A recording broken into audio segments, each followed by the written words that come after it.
I'm turning Japanese, I really think so.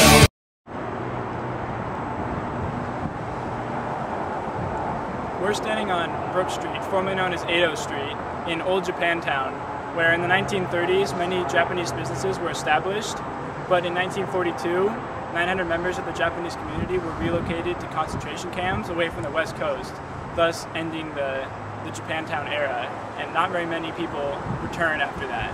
And here's a plaque summarizing the history of Japantown, talking about the details and the dates of when things happened.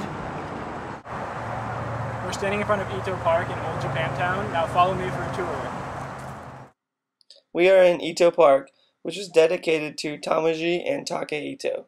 Tamaji Ito was one of the pioneers in Japantown and San Luis Obispo. He helped to establish many of the businesses that were in Japantown and helped to unite the community.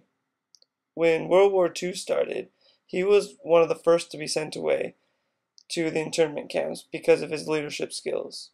Then following him were the rest of the Japanese Americans in San Luis Obispo. This park is a memorial for them and all the citizens that lived in Old Japantown on Ito Street.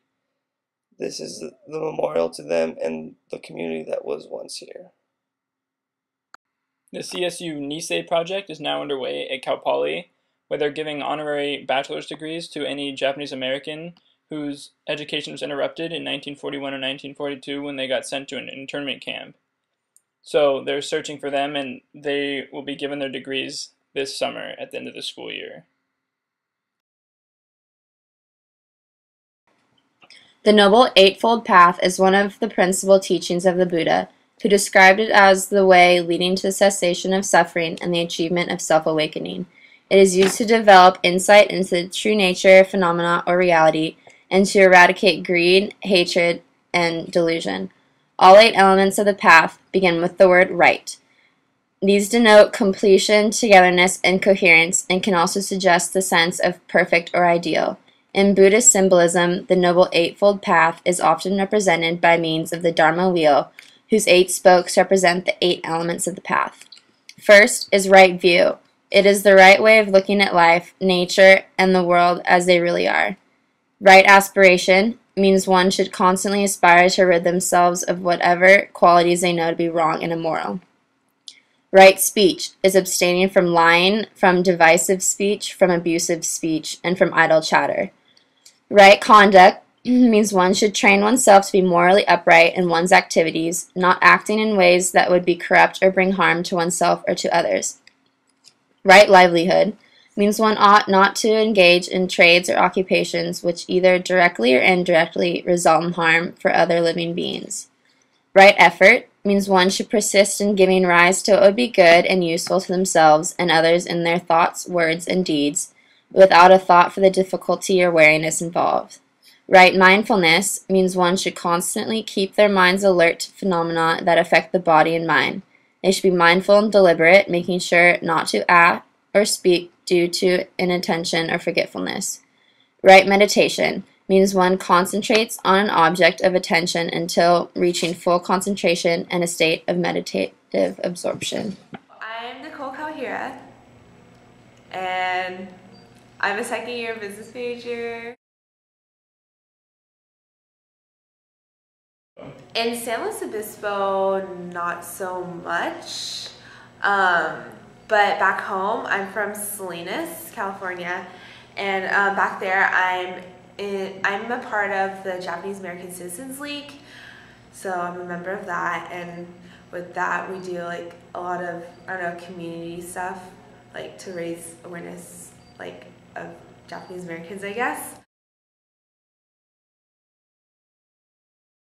I'm Buddhist, so back home I go to my temple. Do you go to the one here? Or have you been to I've been to it. I don't know. Is it the one on Ontario Road? Yeah, like in Pismo? I've been to it, yeah. Because I'm part of like a youth group, and so every year they go to like a retreat in SLO, so, or the college kids do.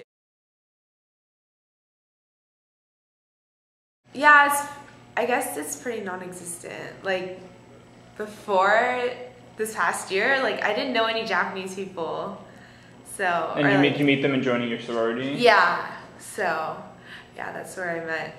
Like, there's 2 other Japanese girls, and they just like crossed this year too. So. Before today, no, I haven't. Okay.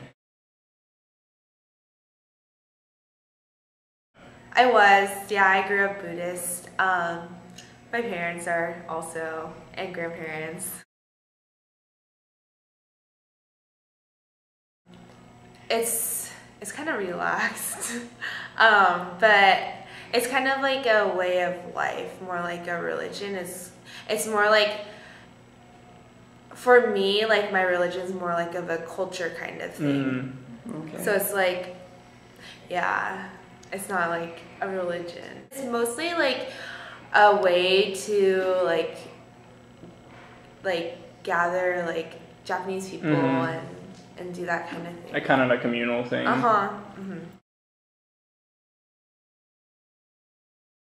Or I know some that are like not religious, and I guess they're more American. Well, you just say like They kind of lose like their culture a little bit. Yeah, it's kind of like they kind of are more like more generations down. So I don't know if you guys know, but like I'm 3rd generation, so that's Sansei. And so today. My dad was born in Japan, but my mom was born here, and she's the youngest child. Yeah, so she's the only one born here, but that makes me 3rd generation. So would she be Nisei? Yeah, she's a Nisei. And then so like the ones that are not Buddhist are more like Yonseis and like more down. So yeah. When did your dad come? He came when he was like young, like 5 years old. Oh, okay. Yeah, basically my grandparents are still like very traditional Japanese. Like I grew up very like I don't know, like there's a very strong like Japanese influence on my life, I guess. So just because like my grandparents are very traditional, like they don't speak English or anything. I guess so. I guess like I didn't appreciate it like when I was growing up, because it's like, oh, the Japanese side is like the strict side. Yeah, like I can't do and this, they have and I to can't make do you do that. stuff. Yeah, I have to like go to Japanese school on Saturday mornings and stuff like that.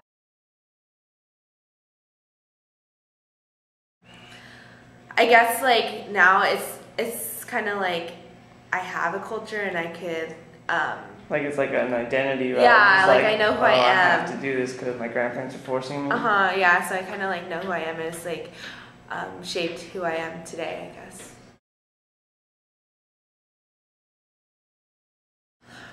Well, I guess for both my parents, or like my grandparents' mindset was like working hard, so they had to definitely like work hard. Your and parents like did? Yeah, my parents, like for the family business and stuff like that. So school wasn't like super important. Like they went to high school, they graduated high school and stuff, but then after high school they had to work for their family business. And so my parents' goal was like to send me to college, like their kids to college. Yeah, I guess like my religion, it's like definitely brings like the Japanese community together.